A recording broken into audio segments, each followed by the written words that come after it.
being asked just now, can I sow my seeds just now? Can I plant anything in my greenhouse in January? What can I plant in my greenhouse at the minute? And to be honest, I kind of understand it, because everybody online seems to be talking about what they're planting, what they're planning on planting, or showing pictures of their seedlings, that kind of thing. But realistically, have a look. Not all plants can survive cold weather.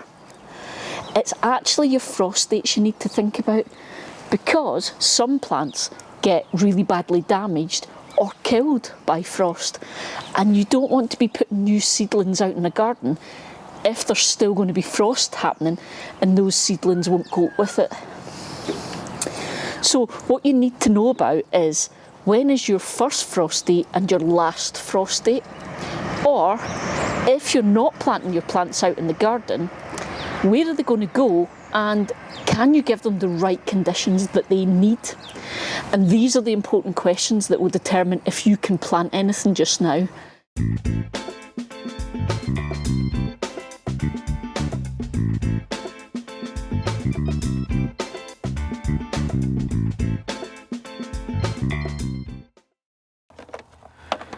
Yup, I spent last night going through and organising all my seeds.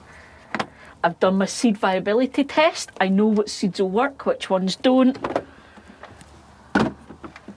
So I can get going. I'm going to start with these peppers. Okay, I'll show you these. Okay, these are King of the North. Okay, sweet or bell peppers, depending where you live. And these are specifically for slightly cooler climates. So I'm hoping they're going to be awesome here in Scotland. Okay, now the reason I'm telling you about that is because, and it's to my notes, peppers generally have a roughly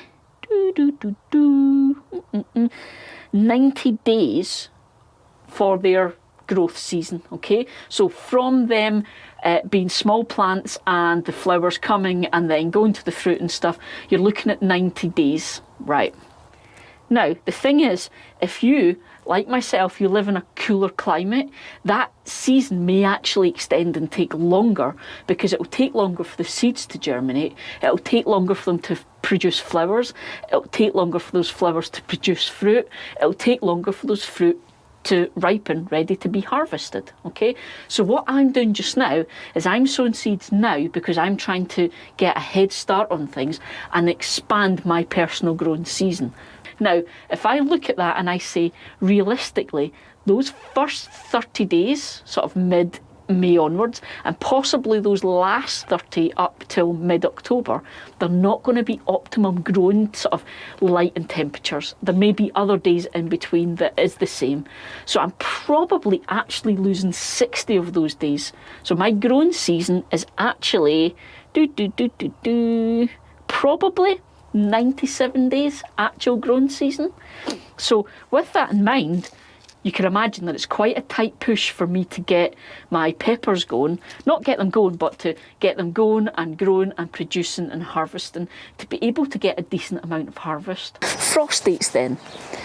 This is something that's very, very individual to you, okay, which is why I'm emphasising, don't just copy what you're seeing other people do, because even people who live close to me, so my friends are only 10 miles up the road, but they're higher ground than I am, so their last frost date is much sooner in the year than mine, so they can be planting maybe 3 weeks before I can, but they get the first frost much sooner than I do. So they can plant sooner, but I can keep growing outdoors for longer.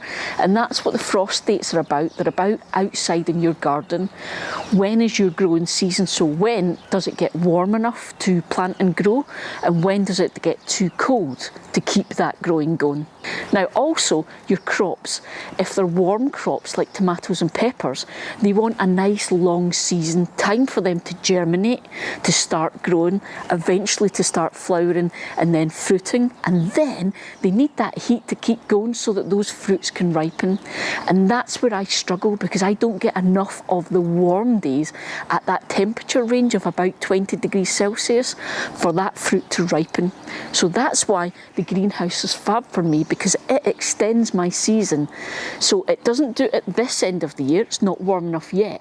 But later, kind of September, October time, the greenhouse will be warmer than my garden is. So it means I can keep those crops going for just a few weeks longer. Not months and months, but just a few weeks. Now, like I said, I don't get an extension at this time of year. So how do I possibly get things like peppers and tomatoes to have the right amount of growing time they need? That's why people are talking about planting now or sowing indoors now. And that's what we're going to talk about. We're going to nip back indoors now, because you've seen me, I've planted up my peppers. I'm going to take you indoors now and show you where they're actually going to live until it's warm enough for them to come into the greenhouse. And I'm going to get a cup of tea because now my hands are cold. So here we go then, I'm indoors. I've got my pepper seedlings and I've got some foxgloves and mimulus and things that I was really late getting sorted. Bad Eli. So how am I doing this then? How am I doing this indoors? Well, basically, I've already said how your frost dates determine your season for when you can plant outdoors, okay? So we know that I've got no hope. I can't plant seeds in the garden and have them germinate, not even in the greenhouse because it's unheated. But even after that fact, if I have plants, I can't put them out because the frost will kill them. So I'm going to try and start things off indoors. And as I said, this is my very first year doing this, because for the first time ever, I've got a tiny little germination station that I've set up here in my office. So I've got a heat mat sitting on a table here. Now I've got it on some cardboard because I was worried it might damage the table. It's my first year, I'm testing things out. But that heat mat is attached to a thermostat, so it's controlling the temperature of the soil so that those seeds are getting the perfect temperature. So my seeds, they want between 15 and 20 Celsius to germinate. So the thermostat is keeping things just within that range for me, okay? The second thing I've got is lights. Okay, now, lights is the big thing. You will see an awful lot of people just now are putting seedlings on a windowsill, okay? And I'm not going to say it won't work, because for some people it will. But in general, for the majority of people, the light on a windowsill is just not what the plant needs. Plants, no matter how small or big, they need strong, intense, direct light.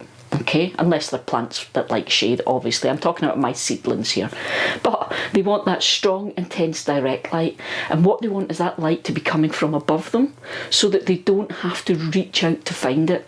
So you'll hear people talk about leggy when we talk about seedlings. And what leggy means is the little plants are reaching to try and get to the light, because even if it's a bright window ledge, plants are on the window ledge and the light is coming in the window, so the plants are leaning that way because they want to be in the light, not just have it hit a window ledge. And that means the plants get stretched, which is what we call leggy, but it also makes for very weak plants, very weak seedlings. So even turning that, you're not actually stopping them becoming leggy.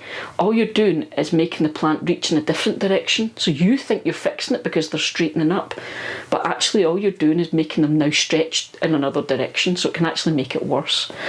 So to combat that, my little germination station in my office has got the heat mat and it's got some lights, so that I can have the lights about 2 to 4 inches above the plants when they germinate, and it's a strong direct light for them, okay? Now I'm not going to give you guys advice on heat mats and lights and things, because as I say, this is my first year and I don't feel it'd be right for me to give advice on something I'm not an expert on.